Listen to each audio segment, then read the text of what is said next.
It's Wednesday, November 7. This is the news on PBCJ. I am Simone Absalom. Prime Minister Andrew Holness says Jamaicans must reject dons and gang leaders within their communities. Addressing students of the Penwood High School in West Central St. Andrew Tuesday, the Prime Minister declared that for Jamaica to change its status as one of the murderous countries in the world, the don culture must be repudiated. And that dons and gang leaders and criminals are illegitimate. They are corrupting our society. And that you, as good citizens, should cooperate with the police and give as much information as you have on these criminals. It is the right thing, it is the honorable thing, it is the good thing to do. The Prime Minister said the government's responsibility is to provide the citizens of the country with a police force, a security apparatus that is of the highest level of integrity. Noting the general view that there is corruption within the police force, Prime Minister Holness made clear the government's position on the matter, promising the removal of those lawmen who work with the dons. The Prevention of Sexual Harassment Bill will be brought to the House of Representatives shortly. That's the word from Minister of Culture, Gender, Entertainment and Sport, Olivia Grange. She made the disclosure during the sitting of the House yesterday.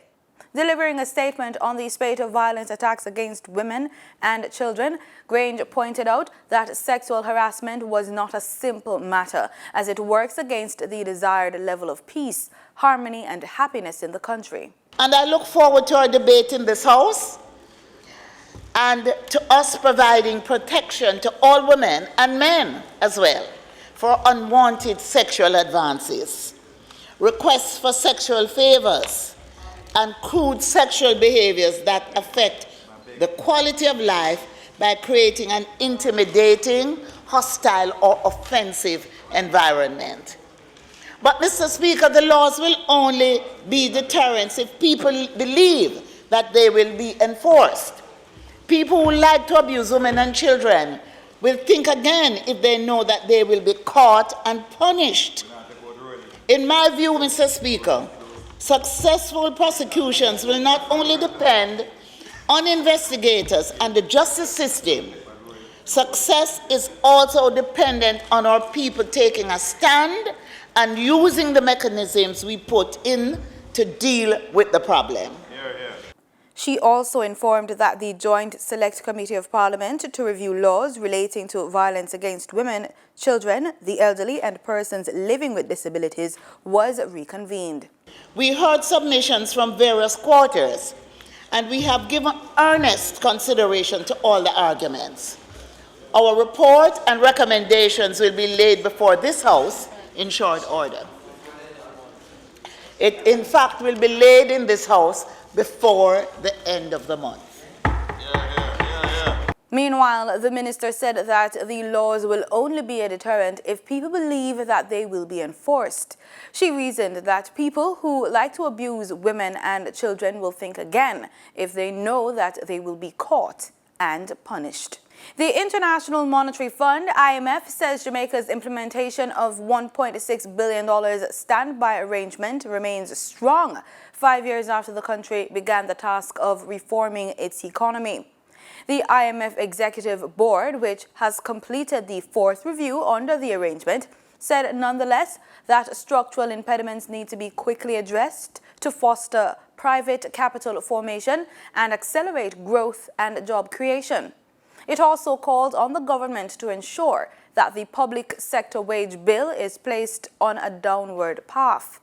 It said modernizing the Bank of Jamaica, the island's central bank, will help facilitate the needed move to full-fledged inflation targeting. The Washington-based financial institution said that Jamaica continues to view the SBA as precautionary, an insurance policy against unforeseen economic shocks that could lead to a balance of payments need.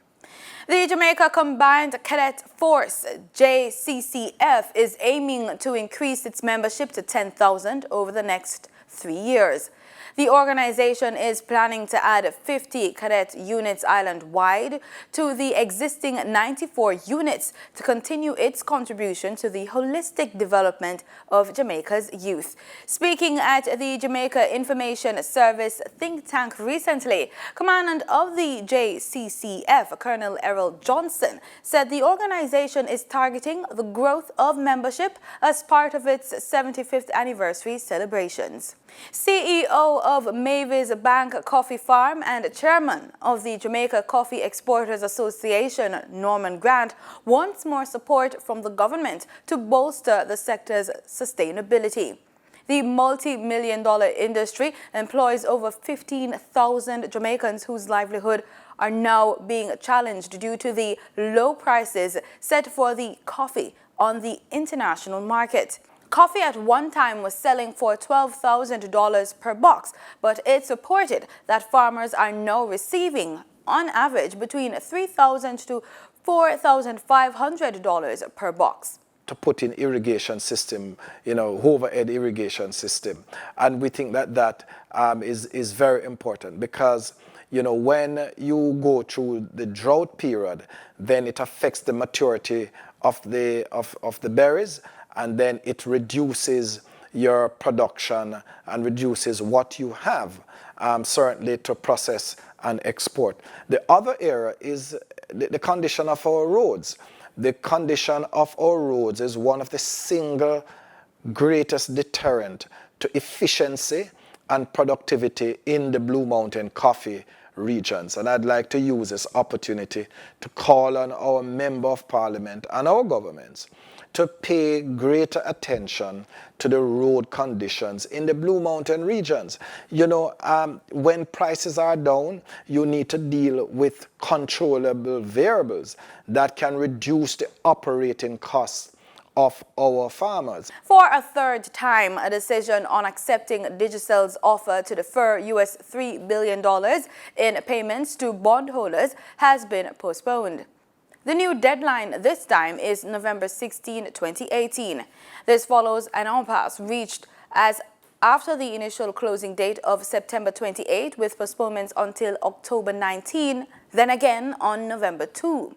Reports are that lenders are taking issue with Digicel's offer, which is intended to alleviate its $6.7 billion debt burden. Digicel's debt, in local terms, is over $860 billion.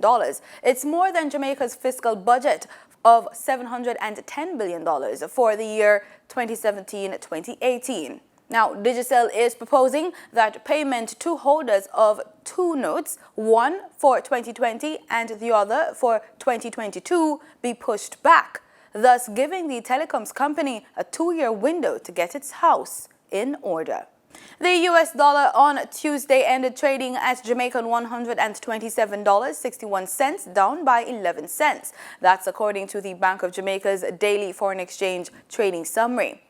The Canadian dollar ended trading at $96, down from $97.44, while the British pound sterling ended trading at $166.64, up from $166.18. In regional news, Trinidad and Tobago's Prime Minister Dr. Keith Mitchell Tuesday said he was disappointed at the results of a referendum that would allow Grenada to join the Trinidad-based Caribbean Court of Justice, CCJ, as the island's final court. Grenadians voted for a second time within a 2-year period to reject efforts to replace the London-based Privy Council as the island's highest court. In a national referendum on Tuesday, the preliminary figures released by the Parliamentary Elections Office show that the no vote secured 12,133 as compared to 9,846 for those supporting the CCJ that was established back in 2001. The CCJ also functions as an international tribunal interpreting the revised Treaty of Chaguaramas that governs the regional integration movement, CARICOM.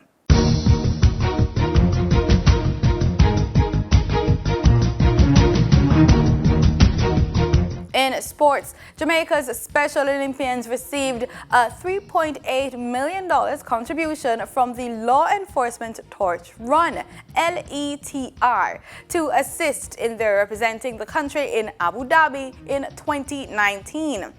The Jamaica Constabulary Force introduced the global LETR movement to Jamaica in 1986 and through partnership with other entities under the Ministry of National Security has since then raised more than $30 million. The funds raised from the LETR activities staged between 2017 and 2018 were handed over by the committee to the Special Olympics Jamaica at the Office of the Commissioner of Police on Monday.